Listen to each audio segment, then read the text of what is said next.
সম্মানিত ভাই ও বোনেরা, আমরা যেমন দেশের ভিতরে থেকে স্বৈর শক্তির বিরুদ্ধে লড়াই করেছি একের পর এক ধারাবাহিকভাবে, ঠিক বিদেশে অবস্থান করে সারা বাংলাদেশে প্রবাসীরাও আমাদের সাথে সমানতালে লড়াই করেছেন। আজকে দেশের ভিতরে যারা লড়াই করেছেন তাদের জন্য প্রিয় সংগঠনের পক্ষ থেকে আমি এই লাল গোলাপটুকু উপহার দিচ্ছি।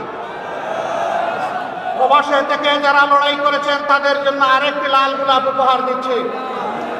এই দুই গোলাপের সমন্বয়ে বাংলাদেশে আর স্বাধীনতার স্বাদ পাচ্ছে। সুতরাং স্বাধীনতার সকল যোদ্ধাদেরকে আমার পক্ষ থেকে সেলিউট। দেশের ভিতরে যুদ্ধ করে আমরা অনেকেই জীবন দিয়েছেন, অনেকে মৃত্যুবরণ করেছেন, অনেকে হাজার মামলা নিয়ে শত মামলা গলায় নিয়ে দফায় দফায় জেলে গিয়েছেন। আদালতের আঙ্গিনা বিরোধী দলের কর্মীদের দখলে।